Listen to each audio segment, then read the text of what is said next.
The wind howled over the endless Mongolian steppe, a sound like the roar of an ancient beast echoing across the frozen expanse. It was not a gentle wind.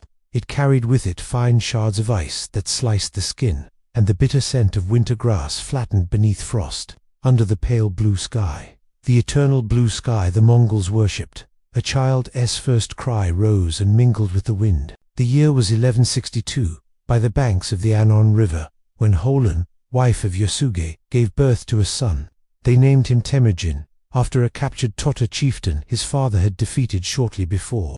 In the beliefs of the steppe, a name could bind fate, and perhaps Yasuge hoped his son would inherit the strength and fierceness of his enemy. From his first days, life on the steppe demanded resilience. The Kiat clan, part of the Borjigin lineage, lived not in cities or villages, but in felt-walled gers that could be dismantled and moved with the herds.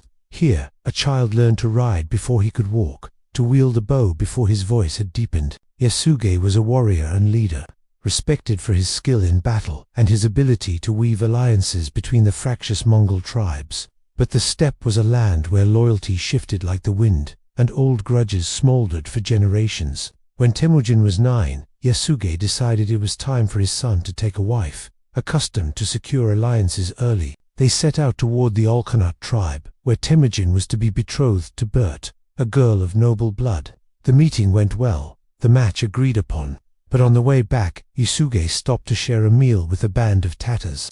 He did not know, or perhaps underestimated, that these men were old enemies. They recognized him, concealed their hatred behind smiles, and poisoned his food. By the time Yasuge reached his camp, the poison had taken hold. Fever gripped him. In his final moments, he called for Holon and urged her to take care of their children. Then, the man who had led warriors into battle, who had faced blades and arrows without fear, lay still. The death of a chieftain on the steppe was not merely a personal tragedy, it was a political disaster. Without Yasuge's leadership, the clan splintered. Men who had sworn loyalty to him turned away. In the brutal logic of the nomads, a widow and her children were a burden, not a strength. One morning, Holon awoke to find the camp nearly empty. Their followers had taken the herds, the carts, the provisions, and left the family alone on the open grassland. Winter came early that year. Snow swept in from the north, blanketing the steppe in white silence. Holon wrapped her children in what furs they had, leading them through the drifts to search for food. They dug for roots, picked berries in the brief thaw, and trapped marmots when they could. Hunger was a constant gnawing in their bellies. Yet Holon's will was iron. By the small fire at night, she told her children stories of the Borjigin lineage, of warriors and khans, of the sky god Tengri, who watched over the worthy. "We are not broken," she would say, her voice low but fierce. "We are Borjigin. We endure." Temujin listened, eyes reflecting the firelight. Each word carved itself into him. He learned that survival was not given. It was taken, seized, fought for every single day. But fate was not done testing him. One afternoon, while fishing with his brothers, Temujin was ambushed by warriors from the Taishiad tribe. They had long resented his family's lineage, and saw in him both a threat and an opportunity. The boy was bound in a heavy wooden kang, a collar so large it made even walking difficult, and taken to their camp. Days turned into weeks. The weight of the kang pressed on his shoulders, chafed his neck raw. The Taishiad warriors mocked him, certain he would break. But Temujin's mind was sharper than his captors knew. One moonless night, while the camp slept, a young guard grew careless. Temujin convinced him to loosen his bindings for a moment. In that instant, he struck, knocking the guard unconscious. Stumbling beneath the awkward weight of the kang, he made his way to the river. The water was icy, black as obsidian. He waded in, the current pulling at him, the freezing cold cutting into his skin. But he pressed on, letting the river carry him downstream, away from the camp. Hours later, exhausted, he dragged himself onto the bank. His fingers were numb, his breath ragged, but he was free. In the darkness, under the vast sprawl of stars, Temujin made a vow. No one would ever bind him again. When he returned to his family, the boy had changed. His gaze was steady, his words measured. He spoke less, but when he did, people listened. Soon, he began to gather other boys, orphans, wanderers, sons of men killed in feuds, and taught them to ride, to hunt, to fight. Among them was Jamuka, a charismatic young warrior from another clan. The two became Onda, sworn blood brothers, sealing their oath with ritual. They shared meat, rode side by side, and spoke of a future where all the Mongol tribes would be united under one banner. But the steppe had its own laws, and it whispered of both loyalty and betrayal. Beneath the burning sunsets and the cold dawns, Temujin's eyes often strayed to the horizon, where rival banners fluttered like challenges in the wind. He was no longer just the boy who survived the winter or escaped his captors. He was a wolf cub, growing teeth, learning the scent of prey, and somewhere in the distance, destiny was already riding toward him, hooves pounding against the frozen earth. The riverbanks of the Annen had turned to ice when fate decided to test Temujin once more. He was 14 now, tall for his age, with shoulders beginning to broaden from long days in the saddle. The hunger of those first winters still lived in his bones, and his eyes carried the sharpness of a hawk's. But the steppe did not care for the dreams of boys. It happened during a hunting trip. Temujin and his brothers had gone out chasing marmots with crude traps, their breaths fogging in the cold. They had only the barest protection against the wind, their furs worn thin. Suddenly, from the white horizon, horsemen appeared, swift, silent, and many. The Teishid. Before they could flee, the riders surrounded them, arrows drawn. Temujin's youngest brother cried out, but a harsh voice barked them into silence. The leader dismounted, his fur cloak dusted with frost, eyes cold as the steel blade at his hip. "You are the son of Yasuge," he said, as if tasting the name, a wolf pup without a pack.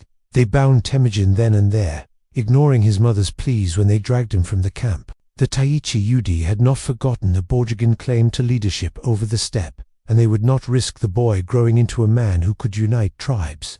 At their camp, they placed a heavy wooden kang around his neck, a massive, awkward collar, thick as a man's arm. It forced his head down, made walking a torment, and sleeping nearly impossible. The wood rubbed his skin raw until it bled. The days bled together in a haze of pain and humiliation. He was paraded through the camp as a trophy, laughed at by the Taishad children, ignored by the warriors, except when they ordered him to fetch water or clear dung. The weight of the kang was more than physical. It was meant to break his spirit, to remind him that he was powerless. But Temujin's spirit did not bend. In the cold silence of the night, he studied the camp. He memorized the watch patterns, the way the guards shifted at certain hours, how some drank too much fermented mare's milk and nodded off. He learned who was cruel, who was careless, and who looked at him with the faintest spark of pity. That spark was his key. One evening, when the wind blew so hard it shook the felt walls of the gers, Temujin approached a young guard named Chilon. The man had once been the son of a minor chieftain, but had lost his family in a feud. Perhaps it was that shared sense of loss that made him pause when Temujin whispered. "My family is nothing now," Temujin said softly, his voice barely audible over the wind. "But if you help me, I will remember it for the rest of my life. You will not live as a servant forever." Chilon hesitated. To free a prisoner was death if discovered. Yet something in Temujin's eyes, not desperation, but certainty, broke his resistance. That night, when the camp drank and feasted, Chilon slipped close and loosened the rope bindings at Temujin's wrists. The kang still weighed on him, but his hands were free. Temujin waited until the deepest part of the night, when the fires burned low and the sentries' heads began to droop. Then he made his move. The ground was frozen and hard beneath his bare feet. He crept past the sleeping guards, each step measured, his breath held. Once, a dog lifted its head and growled, but he tossed it a scrap of dried meat he had hidden in his sleeve. The animal chewed in silence. He reached the riverbank. The water glinted black under the stars, the current whispering promises of freedom and death in equal measure. The kang was heavy, its wood swollen from weeks of sweat and snow, but Temujin did not hesitate. He stepped into the icy flow. The cold hit like a hammer, stealing the breath from his lungs. The current seized him, pulling him downstream. The kang dragged at him, trying to force his head under. His arms ached, his legs screamed, but he kicked and thrashed, forcing himself toward the shadowed bends of the river. Minutes, or hours, passed before his knees struck gravel. He crawled onto the bank, gasping, his body shaking so violently he thought his bones would break. But above him stretched the infinite dome of the night sky, unbroken by the walls of the Teishad camp. He was free. Temujin found shelter in a stand of pines, where he wedged the kang between two trunks and twisted until the wood cracked. It fell away with a dull thud. He stood there for a long time, rubbing the raw skin of his neck, looking east toward where his family camp lay. By the time he returned, Holand's tears froze on her cheeks when she saw him. His brothers stared as if he were a ghost. Temujin only said one thing: "No man will ever bind me again." From that day, the boy who had been taken returned as someone harder, sharper, a blade being forged, and somewhere deep inside, the first glint of a vision began to take shape. The tribes of the steppe, united not by fear, but by strength and loyalty. But before that vision could become real, the wolf cub would need a pack. The steppe in spring was a paradox, the snow retreating under the sun's warmth, yet the winds still sharp enough to cut. Grass pushed through the thawed earth, dotting the plains with green. Herds began to fatten, and with them, the spirits of the nomadic tribes rose. For Temujin, the season marked more than survival. It was the time to begin building something greater than the fragile peace of his family's camp. He had returned from captivity with a resolve that burned like a hidden ember. Now, he needed men to tend that fire. He started small, gathering boys his own age, or slightly older, who had lost fathers in raids, or whose clans had been scattered. These were not yet warriors in the eyes of the steppe, but they had something more dangerous than strength: hunger. Hunger for food, for respect, for a place in the world. Temujin trained them the way he had learned from watching his father's men, riding drills at dawn, until their thighs ached and their hands blistered. Archery contests from horseback, arrows loosed at full gallop until they could hit a marmot's head from 50 paces. Discipline, no stealing from the herd, no cowardice in the hunt, no lies among brothers. It was during one such hunt that Temujin met Jamuka again. They had known each other as boys, but now Jamuka had the bearing of a young noble, broad-shouldered, with a confidence that drew others in. His horse was a black stallion with a white blaze, and he wore a fur-trimmed deal that marked him as the son of a respected chieftain. They rode side by side across the plains, spears at the ready. Temujin admired the man's easy laugh, the way his eyes lit when speaking of the future. Jamuka spoke of uniting the tribes too, not just for war, but for trade, for power, for a place among the great peoples of the world. That night, they made camp under a sky scattered with stars. The fire cracked, throwing sparks into the darkness. Jamuka leaned forward, his voice low. "Jamuka, the steppe is ruled by wolves. Temujin, each tribe its own pack. We fight each other for scraps while the world beyond grows fat. Temujin, then we need a pack bigger than all others, one that hunts together, and takes what it needs from anyone." Jamuka smiling. One Khan to lead them. Temujin's gaze met his gnil. No words passed for a long moment, but the understanding was there. The next day, they performed the Anda ritual, the blood oath of brotherhood.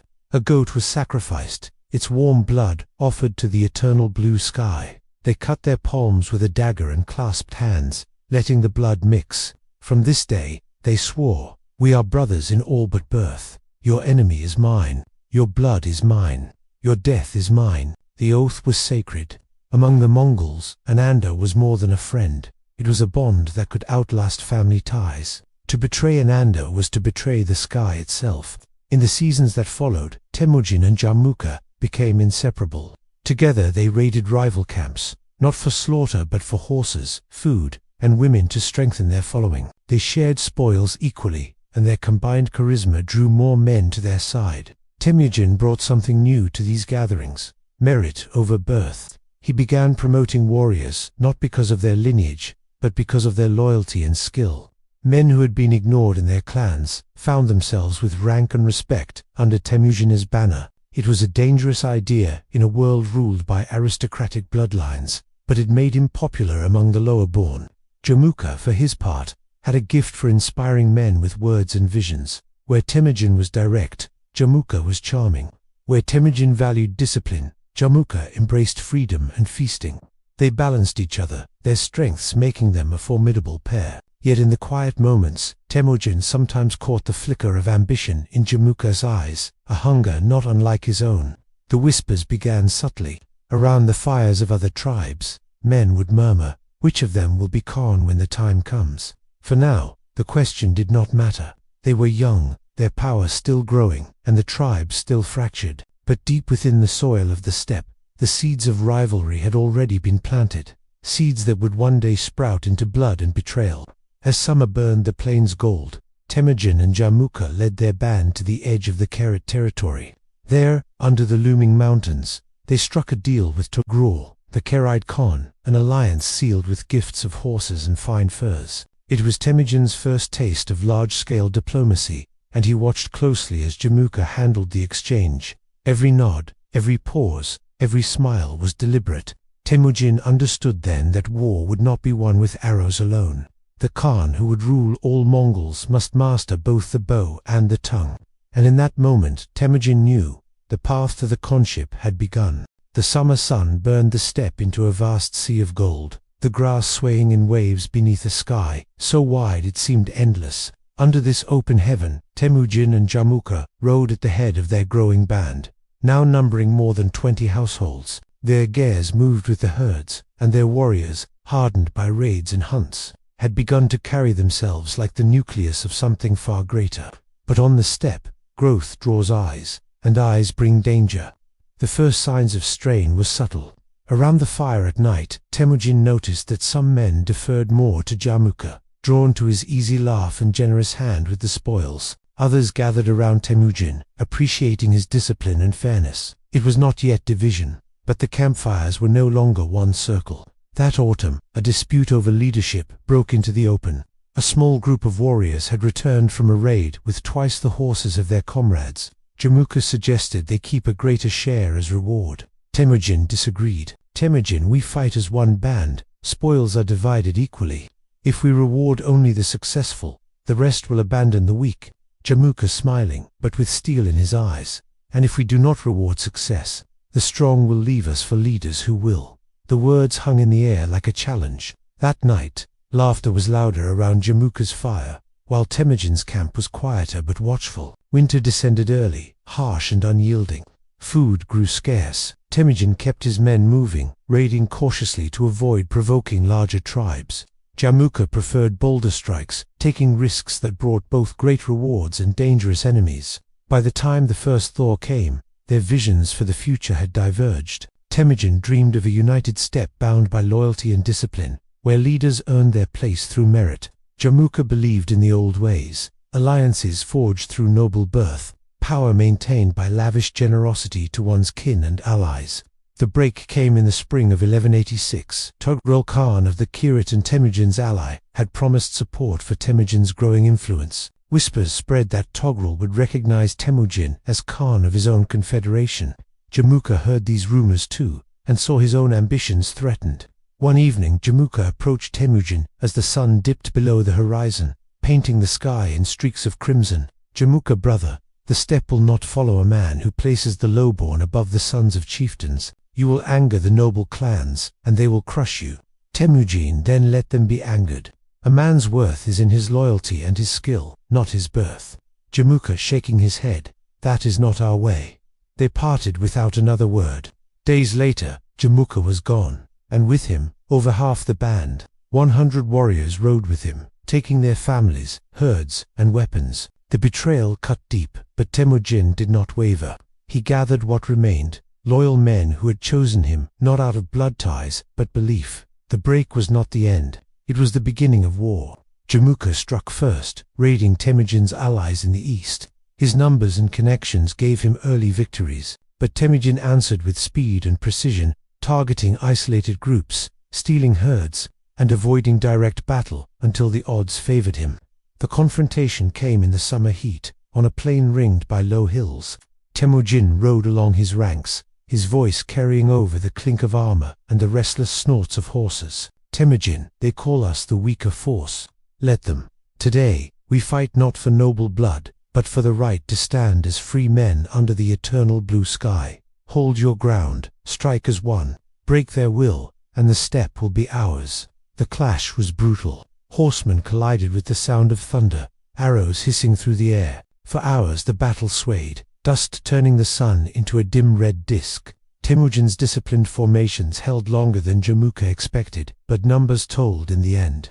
By nightfall, Temujin was forced to retreat, his band bloodied but unbroken. Jamukha's victory, however, was stained by cruelty. He captured 70 young men from Temujin's side, and instead of ransoming them, executed them in a grisly display meant to break his rival's spirit. It had the opposite effect. The massacre hardened Temujin's resolve. What had begun as a brotherhood had become a blood feud, and under the endless sky, both men knew there was room for only one Khan on the steppe. The plains were silent in the days after Jamuka's massacre.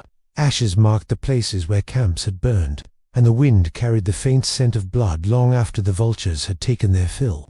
Temujin's men rode with grim faces, the weight of 70 murdered brothers pressing on their hearts. But Temujin did not allow despair to take root. Around the campfire one cold evening, he spoke to his remaining warriors, no more than a few hundred now.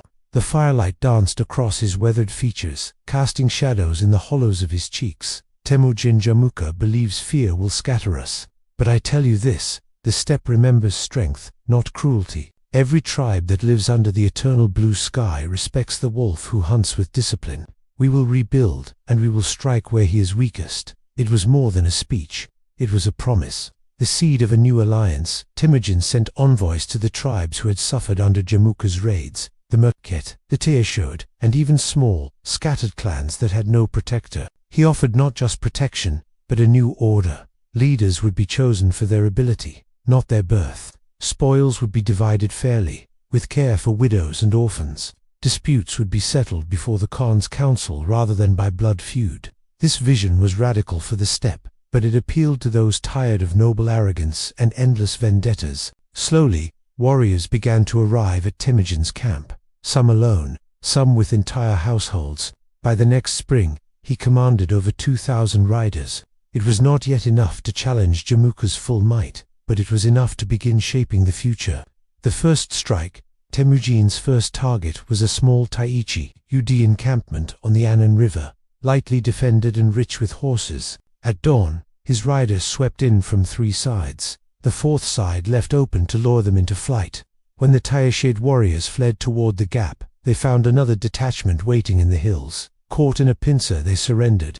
The victory was bloodless, but decisive. Temujin released the captives after taking their horses, sending them home with a message. Tell your Khan this is the discipline of Temujin.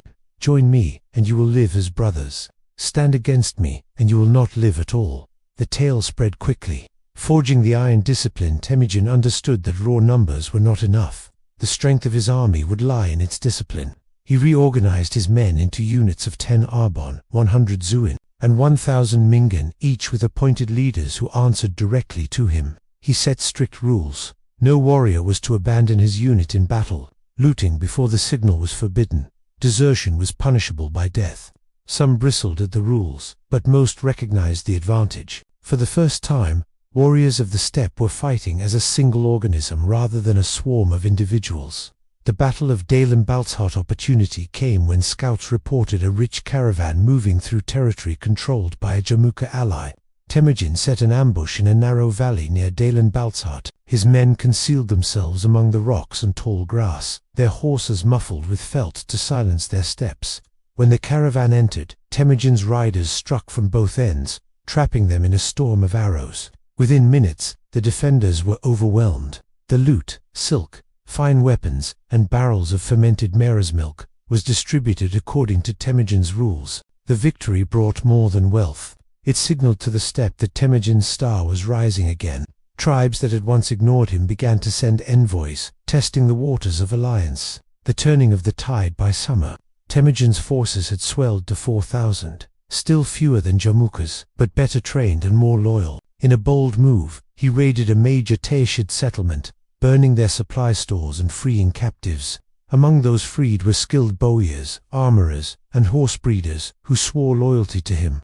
Jamuka, furious at these humiliations, began planning another strike, but Temujin did not wait. He struck first, using the speed of his horsemen to hit scattered enemy camps before they could regroup. These small but relentless victories eroded Jamuka's aura of invincibility.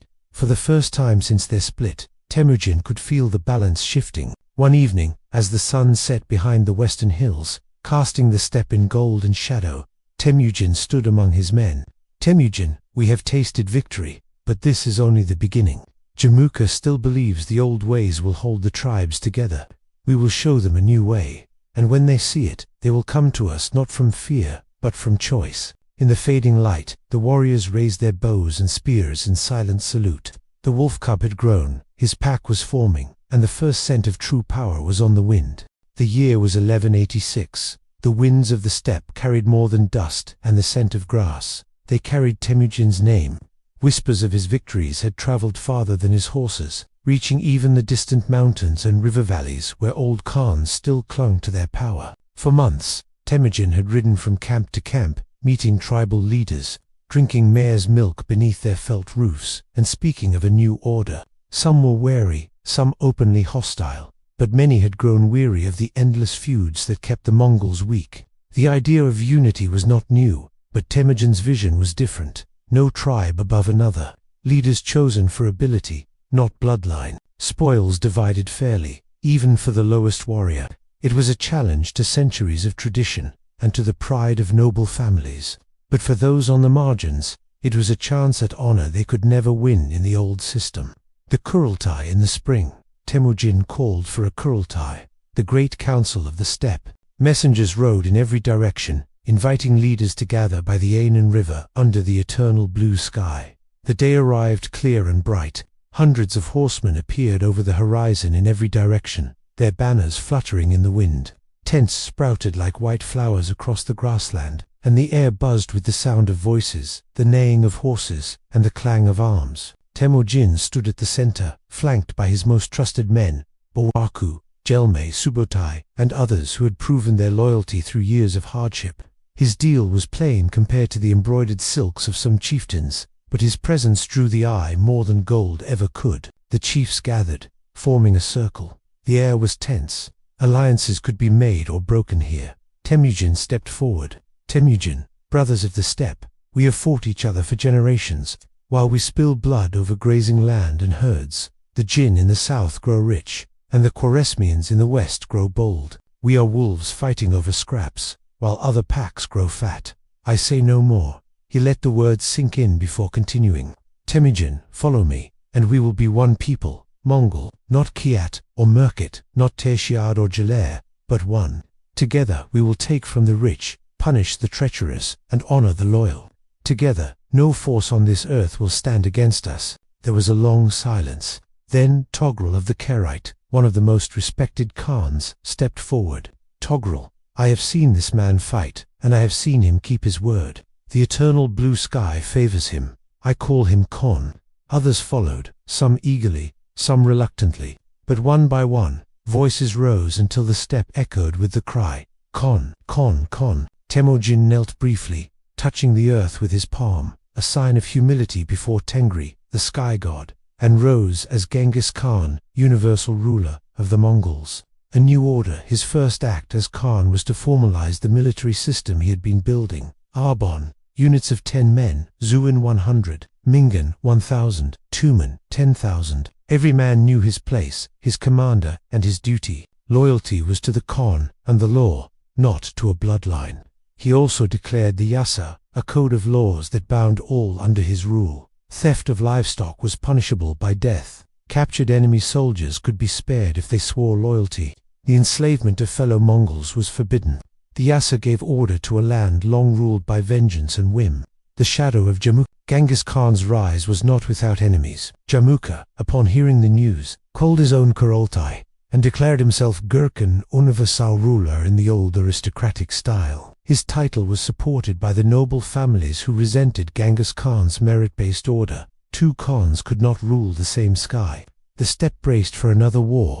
The Battle of Dalen Baltsat, revisited. This time, it was Genghis Khan who struck first. With the discipline of his reorganized army, he moved swiftly against Jamukha's scattered allies. Villages were captured without burning, herds taken but people spared, a stark contrast to Jamukha's brutality. This earned him not just victory, but the loyalty of the conquered. When the two armies finally faced each other again, the numbers were closer, minus 30,000 for Genghis Khan, perhaps 35,000 for Jamukha. The battle raged for 2 days. Dust hung in the air, arrows fell like rain, and the clash of steel rang from dawn until sunset.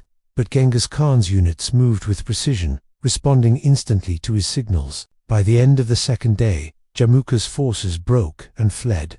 It was not yet the final defeat, but it was the first time the steppe had seen Jamukha bested in open battle. The Khan's vision after the victory. Genghis Khan gathered his men.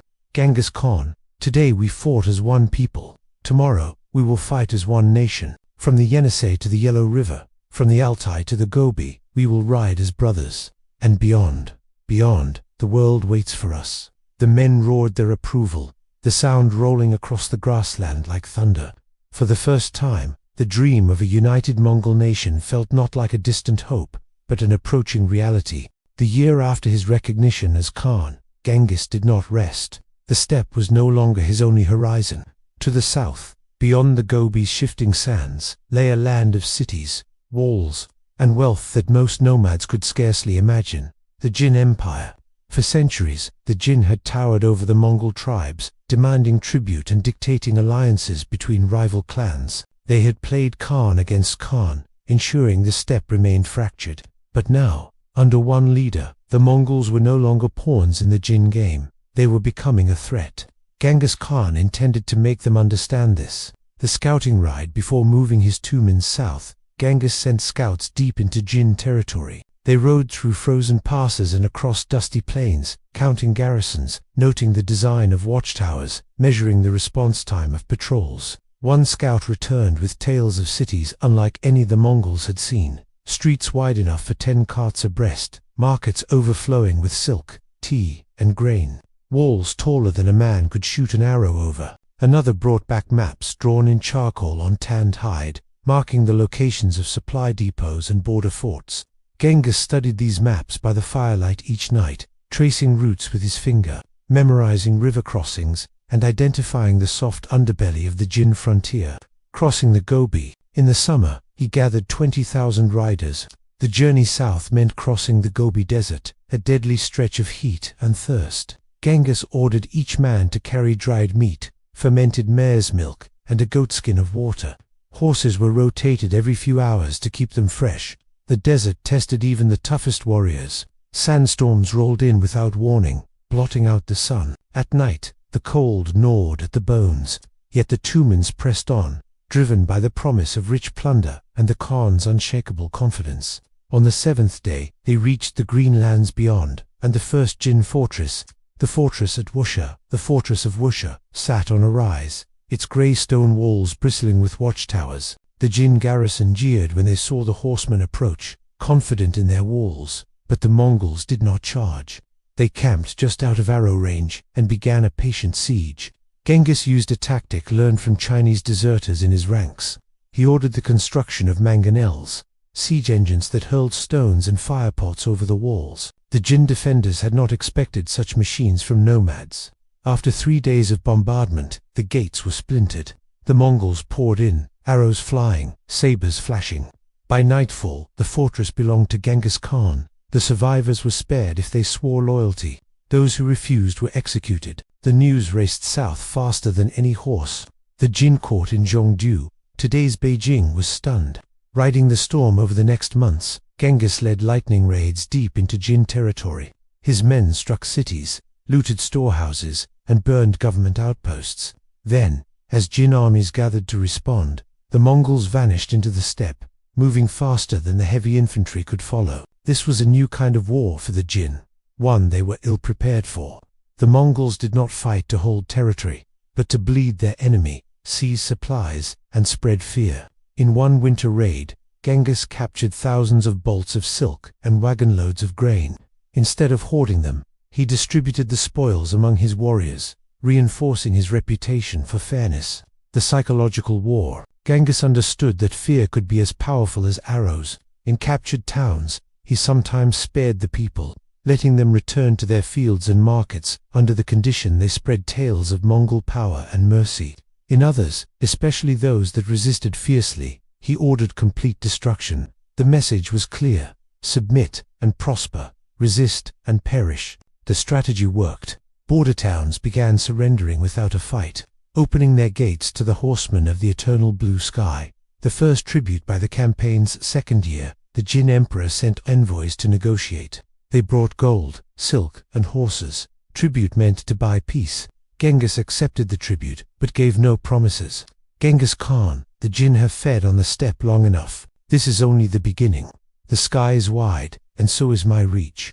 With winter closing in, he withdrew his Tumans north, their saddlebags heavy with loot, their minds filled with the intoxicating taste of victory over one of the richest empires in Asia. The steppe reacts. News of the Jin campaign electrified the steppe.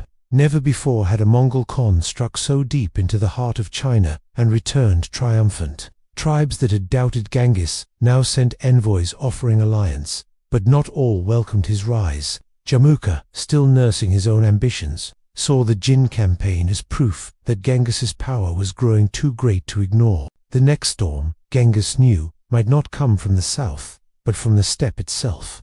The winter winds swept across the steppe, carrying with them the smoke of victory from the Jin campaign. But Genghis Khan's eyes were no longer fixed on the south. To the far west lay an empire few Mongols had ever seen in person, the Khwarezmian Empire. It was a land of rich cities, caravan routes, and bustling markets, stretching from the Caspian Sea to the deserts of Persia. Its bazaars overflowed with silk from China, spices from India, and gold from Byzantium.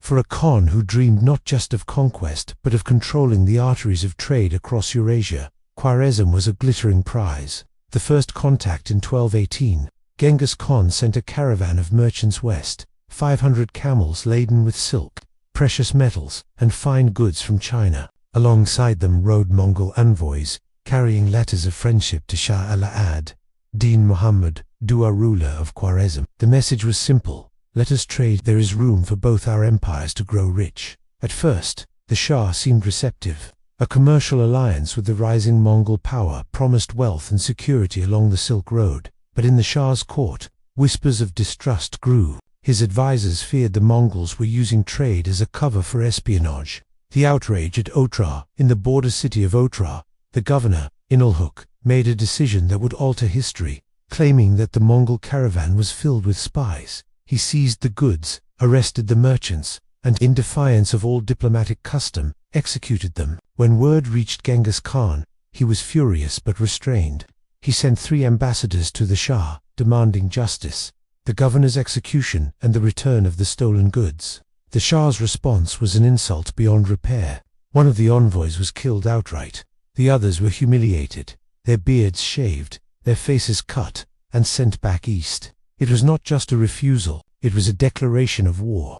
The Khan's vow, Genghis Khan gathered his generals in a war council. The firelight flickered on their armor, their faces grim. Genghis Khan, they have murdered my envoys. They have broken the law of all nations. By the eternal blue sky, I will tear their cities down stone by stone. I will leave no house standing, no field unburned. They will learn that the blood of a Mongol envoy is the blood of the Khan himself. The Western March in the spring of 1219. An army of 200,000 set out from the Mongol heartlands. They rode in disciplined formations, moving like a tide across the steppes of Kazakhstan, through deserts and mountain passes. The campaign was meticulously planned. 4 separate columns advanced along different routes to confuse the enemy. Mongol scouts rode far ahead, mapping rivers, wells, and supply routes. Siege engineers, many of them Chinese and Persian captives from earlier wars, traveled with the army, hauling catapults, battering rams, and siege towers. The fall of Otrar, the city where the outrage began, was the first target. The siege lasted 5 months. Mongol mangonels hurled boulders and flaming jars of oil over the walls, while sappers tunneled beneath. When the walls finally fell, the Mongols poured in. Inalhuk, the governor who had murdered the caravan, was captured alive. In an act of calculated vengeance, Genghis ordered molten silver to be poured into his eyes and ears, a punishment as symbolic as it was brutal. The city was looted, its population slaughtered or enslaved. The message was clear: this was only the beginning. Bukhara, the jewel of the Silk Road. Next came Bukhara, a city of scholars, traders, and magnificent mosques. The Mongols arrived in March 1220. Their siege engines shattered the walls in days. When Genghis entered the city, he did not rush to the palace. Instead, he rode straight to the great mosque, dismounted, and ascended the pulpit. Genghis Khan, I am the flail of God. If you had not committed great sins, God would not have sent a punishment like me upon you. He spared those who surrendered, but the city's wealth, gold, manuscripts, and treasures was seized. Many artisans were taken east to work for the Mongol state. Samarkand, the Shah's pride. Samarkand, the Shah's capital, was defended by 110,000 troops, but Mongol tactics shattered them. Feigned retreats drew the defenders out, only for hidden cavalry to encircle and annihilate them. The city fell within a week. Its gates were thrown open, and its granaries, treasuries, and armories emptied. Tens of thousands were deported. Many craftsmen were spared and resettled to serve the Mongol war machine.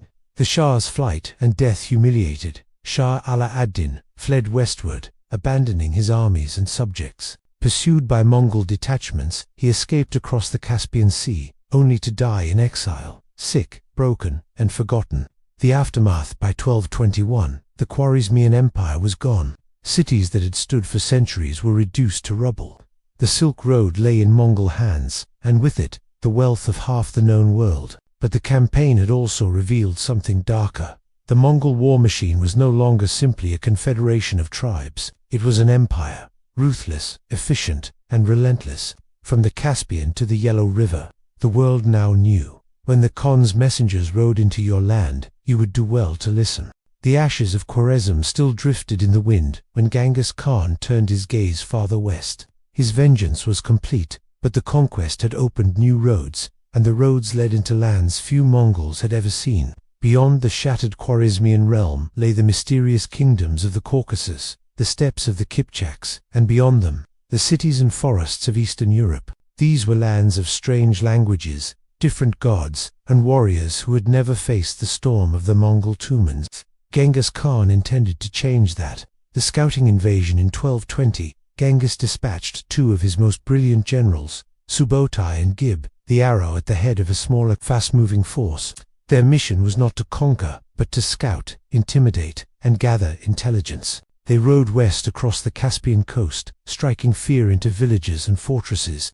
Their tactics were the same as always: hit swiftly before defenders could rally, disappear into the horizon before enemy reinforcements arrived, leave survivors to spread tales of terror. Where diplomacy might have opened the gates, the Mongols offered the choice: submit and live, resist and vanish. Through the Caucasus Mountains were a land of rugged passes and fierce tribes. Here, the Mongols met the Alans, skilled horsemen and warriors who knew the terrain well.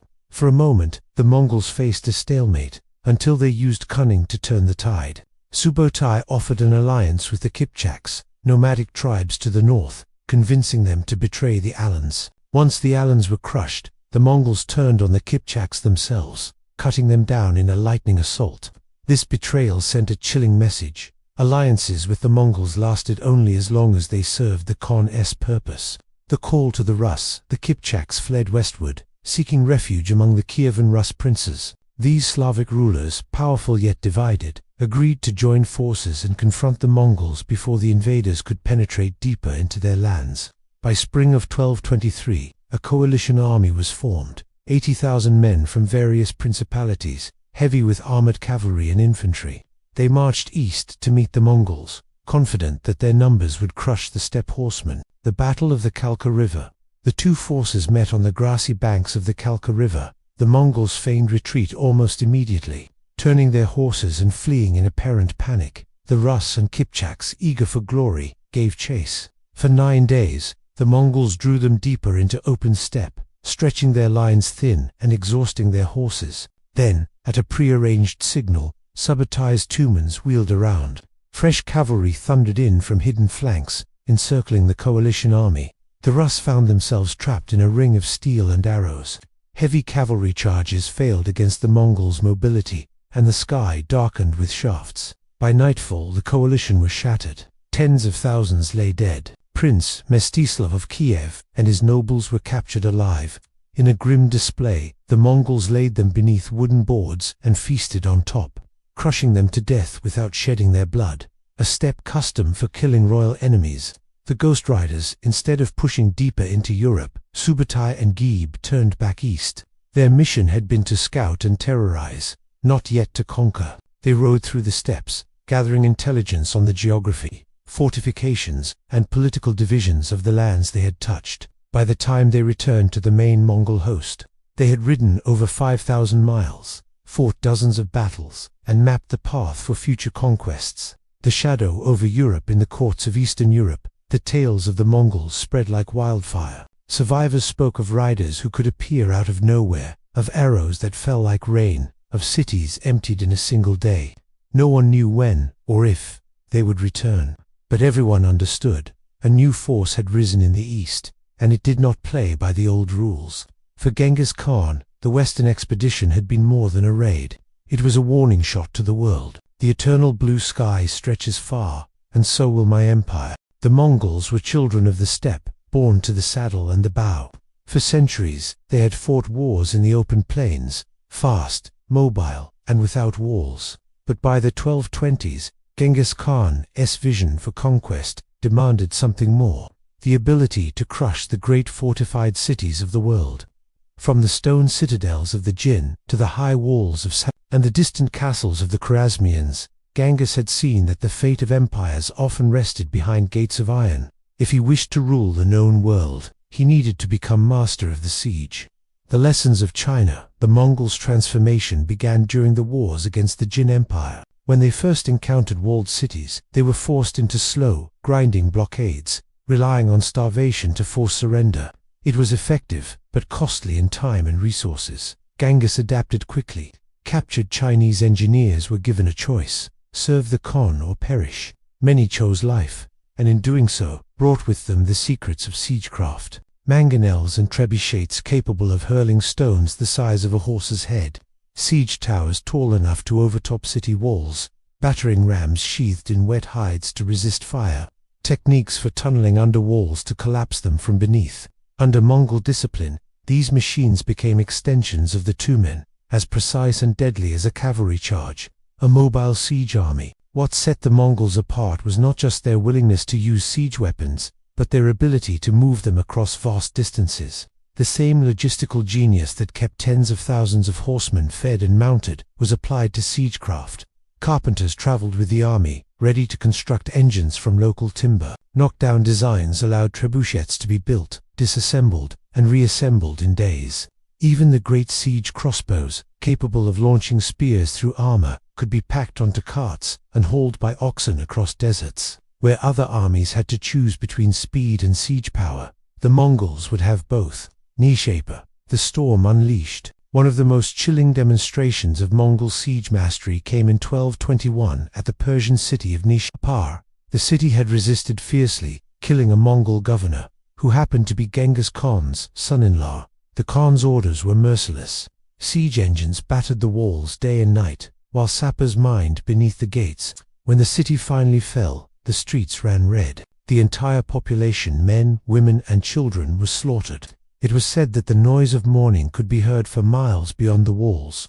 The destruction of Steppe was more than vengeance. It was psychological warfare, a warning to every city that defiance would bring annihilation. Bamiyan, the impregnable falls. High in the mountains of Afghanistan lay Bamiyan, a fortress city perched above sheer cliffs.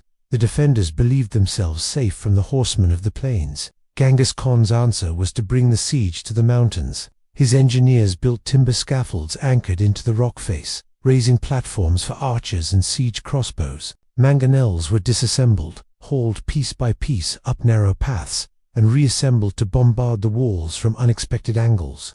The defenders watched in disbelief as the weapons took shape in places they thought unreachable. Bamiyan fell within weeks.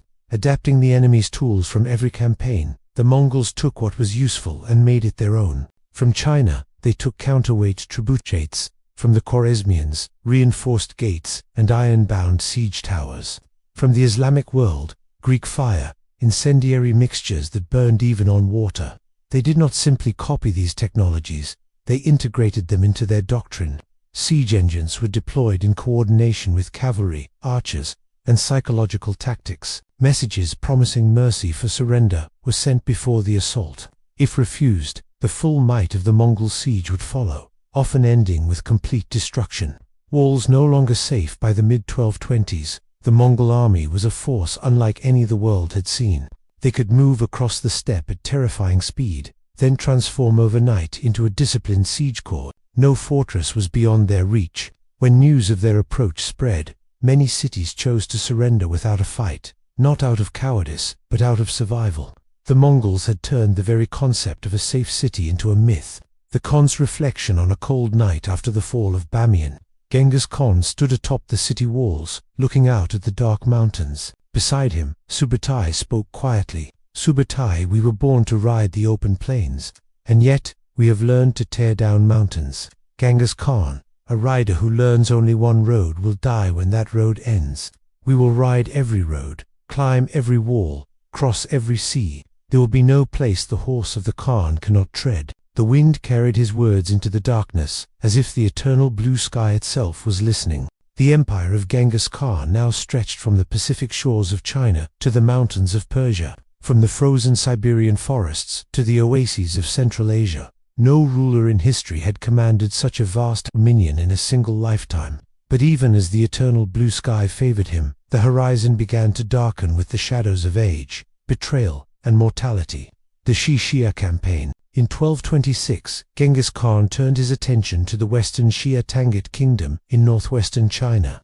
They had once been Mongol allies against the Jin, but their loyalty had faltered. The Tangut ruler refused to send troops for the Khwarezm campaign, calculating that distance would shield him from the Khan's wrath. It was a fatal miscalculation. Genghis rode west with a massive force, crossing mountains and deserts with the same relentless speed that had crushed so many others. The Tangut cities, famed for their massive walls and strategic locations along the Silk Road, were surrounded and pounded into submission one by one. In the spring of 1227, the Mongols encircled the Tangut capital of Zhongxing. Siege engines hurled stones day and night, fires lit the sky. The Tangut ruler sued for peace, offering submission. But Genghis, remembering the insult of their betrayal, demanded unconditional surrender.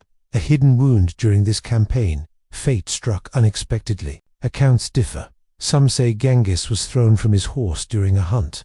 Others whisper of an arrow wound in battle, or even an assassination attempt. Whatever the cause, the Khan was injured. The wound festered, and although he continued to lead, those closest to him saw his strength beginning to wane. Yet he refused to halt the campaign. Genghis Khan, a Khan who leaves his work unfinished, invites his enemies to finish him. The death of the Khan by summer, Zhongxing surrendered. The Tangut ruler was executed, his kingdom erased from the map. But the victory was shadowed by tragedy. In August 1227, deep within his tent, Genghis Khan's condition worsened. His generals and family gathered at his side. His sons Joki absent due to illness and suspicion of disloyalty, Chagatai Gadai and Louis, his most trusted commanders Subotai and Gelmay. The Khan's voice was weaker now, but his eyes still burned with the same fierce light that had once stared across the empty steppe as a boy. "Genghis Khan, I have taken you from the scattered tribes of the steppe to the throne of the world, but this is not the end. The sky has no walls, and the world has no edge. Keep riding, keep conquering. If you stop, the wind will bury us." With those words, the great Khan breathed his last. The secret burial, according to Mongol tradition. The location of the Khan's grave would remain secret. His body was carried back to Mongolia under a cloak of silence. Those who saw the funeral procession were said to have been killed to preserve the secret, and the path was hidden under the hooves of 1,000 horses. Some say he rests beneath a forest near the Annan River, the place of his birth. Others claim he lies in a tomb sealed beneath the sacred Birken-Kalden mountain. No one knows for certain, and perhaps that was his wish. The aftermath before his death. Genghis Khan had decreed that his empire would be divided among his sons, with Gedai chosen as the great Khan to lead the united realm. The succession was peaceful for now, but the seeds of future rivalries were already there. Yet in that moment, as the Tumans mourned, the steppe fell silent in reverence. A man born in hardship, exiled, hunted, and chained, had risen to rule the greatest empire the world had ever known. The summer winds of 1227 swept across the Mongolian steppe, bending the grass in great waves, as if the land itself bowed to the passing of its greatest son. Genghis Khan was gone, his body hidden in a grave no man could find, but his presence lingered like the scent of rain on dry earth, invisible yet undeniable. The empire he left behind was unlike any the world had seen. In just over 2 decades, the boy who once wandered the steppe with nothing but a bow and an unbreakable will had forged the scattered tribes into a war machine that could cross mountains, deserts, and oceans, and win. A world divided no more before Genghis Khan. The Mongols were a name known only to their neighbors, fierce raiders. but divided by blood feuds and ancient rivalries. After him, there were a single people under one law, one vision, and one banner, the black standard of the eternal blue sky. His unification of the steppe was more than military conquest. It was social revolution, merit over birth. Warriors rose by skill and loyalty, not noble lineage. Laws for all. The Yasa bound Khans and herdsmen alike. Religious freedom. Shamans, Muslims, Christians, and Buddhists could all worship under Mongol rule without persecution. These changes did not just strengthen his empire, they laid the foundation for a global system unlike anything before it. The four sons and the division of the empire, as the Khan had decreed. His empire was divided among his sons. Gedai, his third son, became great Khan and supreme ruler. Chagatai received the lands of Central Asia. Tolui, the youngest, held the Mongol heartland and acted as regent until Gedai's enthronement. Joki, the eldest, whose loyalty had long been in question, had died before the Khan, but his sons inherited the western steppes, forming the roots of what would become the Golden Horde. Though divided in administration, the empire remained united in purpose, expansion. The empire expands beyond the horizon. Under Gedai's leadership, the Mongols surged forward on every front. In the west, Batakhan rode into Eastern Europe, burning cities and breaking armies from Poland to Hungary. In the south, campaigns pushed deeper into the Jin and Song territories of China. In the Middle East, Mongol Tumans swept through the Caucasus, laying the groundwork for future invasions into Persia and beyond. By mid-century, the empire would stretch across over 24 million square kilometers, touching nearly every major civilization of the era. The Pax Mongolica with conquest came an unexpected gift to the world, peace. The Pax Mongolica, the Mongol peace, stabilized the Silk Road, making it safe for merchants, scholars, and travelers for the first time in centuries. Caravans could move from the Mediterranean to the Pacific without fear of bandits, protected by Mongol patrols. Knowledge, goods, and ideas flowed freely. Papermaking and printing from China reached the Islamic world in Europe. Medical knowledge and astronomy from Persia traveled eastward. Spices, textiles, and precious metals moved in both directions, enriching every land they touched. The Mongols did not invent the Silk Road, but they made it the beating heart of Eurasia. The dark shadow. Yet the Mongol legacy was not only one of unity and trade. Genghis Khan's campaigns left entire cities in ruins, millions dead, and fields turned to wasteland. The destruction of places like Nishape, Urgench, and Zhongdu scarred the memory of generations. To some, he was a hero, the embodiment of strength, justice, and the will of the eternal blue sky. To others, he was a scourge, a rider of death, whose hooves crushed everything in their path. The eternal blue sky in Mongol belief, the Tenga, the eternal blue sky, was the source of all power, watching over the fate of men and empires. Genghis Khan saw himself as its chosen instrument. Whether by divine favor or human genius, his rise was a story of impossible transformation. From hunted boy to ruler of the largest contiguous empire in history, the legend lives on. Centuries after his death, the name Genghis Khan still carries weight. In Mongolia, he is the father of the nation, his image on currency, his spirit invoked in ceremonies. In history, he is both conqueror and lawgiver, destroyer and builder, feared and admired in equal measure. Somewhere, perhaps beneath the sacred mountain of Berken-Kalden, he lies in silence. But on windy nights, when the steppe grass sways like the tides of an endless ocean, the riders of Mongolia still say they can hear hoofbeats in the distance. The Khan riding once more beneath the eternal blue sky.